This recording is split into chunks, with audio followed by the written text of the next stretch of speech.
민주주의에 좌절한 우리 시민에게 보내는 브라질의 편지 조하나, 두 나라의 애환 가득한 평행 이론, 위기의 민주주의, 룰라에서 탄핵까지 나무의 이름을 딴 나라가 있습니다. 브라질 나무 말입니다.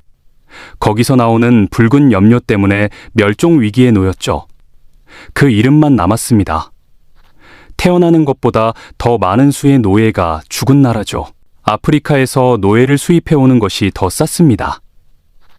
모든 반란은 잔혹하게 분쇄되었고 군벌에 의해 공화국으로 선포되었죠.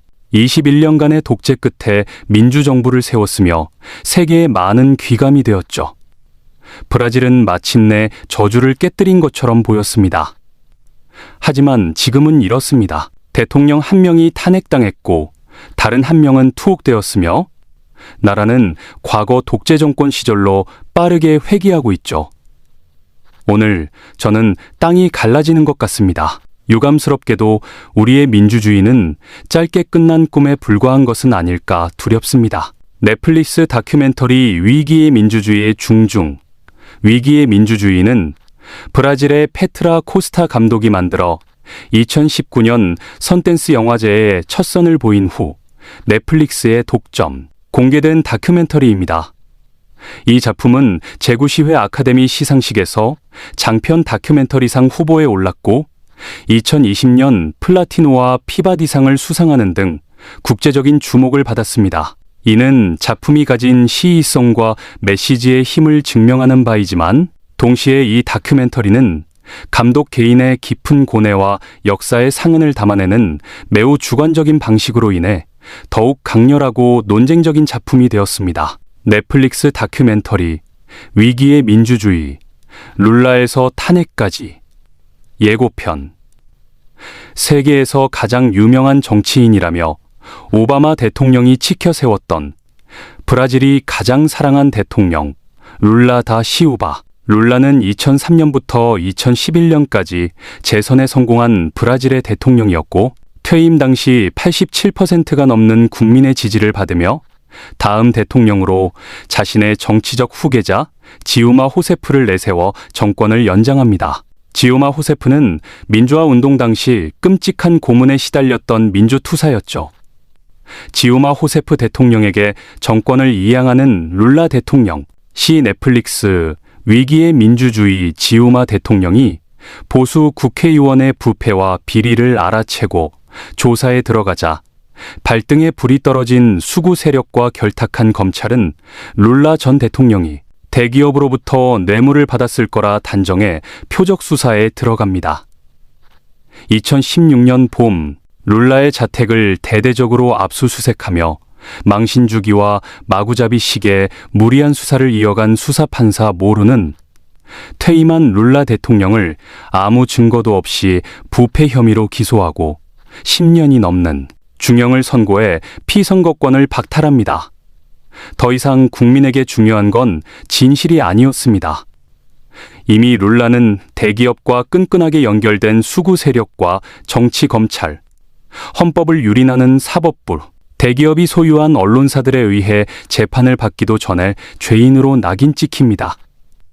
그리고 수구 세력은 온갖 회유와 압박을 동원해 국회를 결집하고 룰라의 후계자이자 대통령이었던 지우마 호세프마저 말도 안 되는 이유로 탄핵시킵니다. 노동자당 룰라 전 대통령과 지우마 현 대통령을 끌어내린 브라질의 수구 세력은 쿠데타로 정권을 잡습니다. 눈이 멀고 귀가 먼 국민은 브라질의 미래를 걱정하는 척하며 룰라와 지우마에게 등을 돌리고 20년간의 군부 독재 정권의 유산을 가진 보수당에 또다시 순순히 권력을 내주었습니다. 그리고 수구 세력은 다음 대선에서 누명을 벗고 세력을 다시 규합하려던 룰라를 다시 한번 짓밟고 정권 연장에 성공합니다. 수구 세력의 정적 룰라를 제거한 모루 판사는 전례 없이 막강한 권한을 쥔 법무부 장관으로 임명됩니다.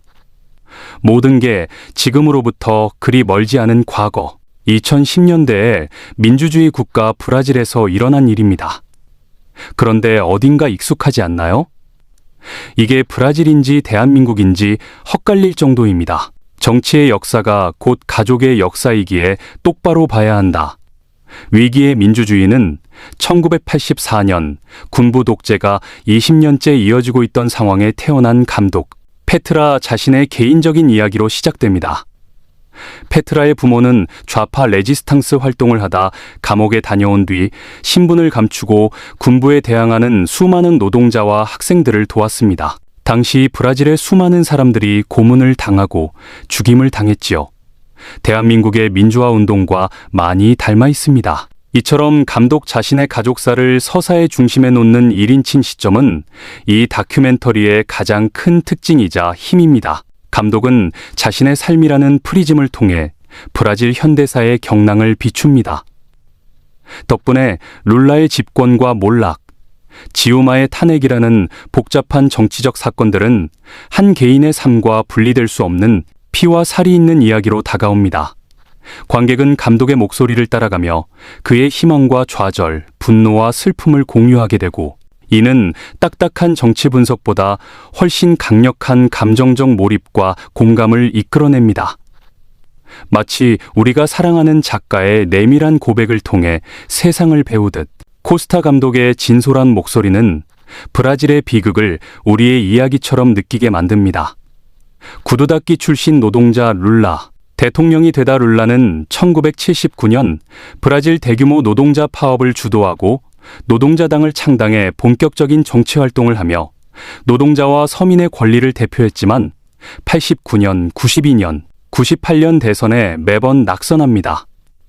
수많은 시민의 피로 쟁취한 민주주의 직선제를 통해 자국의 대통령을 직접 뽑을 수 있게 된 페트라는 사랑하고 존경하는 룰라에 표를 던집니다. 드디어 2002년 대선에서 룰라가 승리합니다. 초등학교 졸업의 학력에 노동자 출신인 룰라는 기득권의 온갖 방해와 횡포에도 불구하고 오직 시민의 힘과 지지만으로 대통령이 된 것입니다.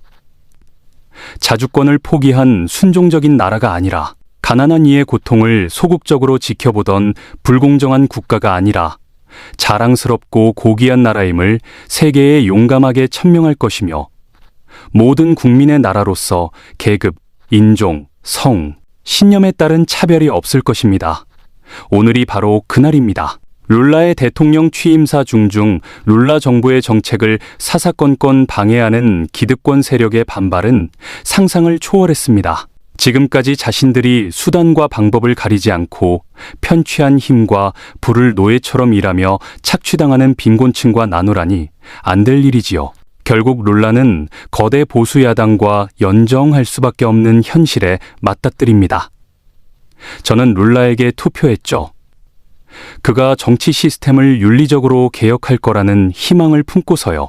룰라는 자신이 늘 비판했던 관행을 반복했으며 브라질의 낡은 과도 정치와 연정을 구성했습니다. 하지만 동시에 저는 2천만 명의 사람들이 가난에서 벗어나는 것을 보았죠. 룰라 정부가 만든 보우아 파밀리아 정책은 브라질의 극빈층 가족에게 매달 30달러를 제공했습니다. 대학에 다니는 아프리카계 국민의 숫자가 3배로 뛰었고 실업률은 역사상 최저 수준에 도달했습니다. 세계 경제의 붕괴 속에서 브라질은 세계 13위에서 7위의 경제 대국으로 뛰어올랐죠.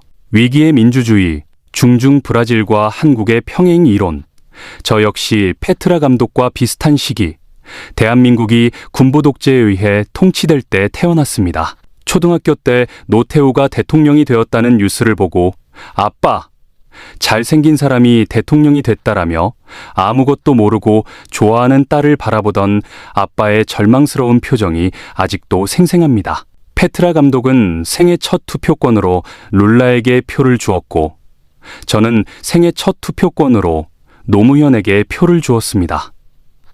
대한민국의 민주화를 위해 피 흘린 수많은 민주투사들, 제 부모와 삼촌, 이모 세대 덕분이었습니다. 룰라가 돌풍을 일으키며 브라질의 대통령이 되던 해, 지구 반대편 대한민국에서는 노무현이 대통령으로 당선됩니다.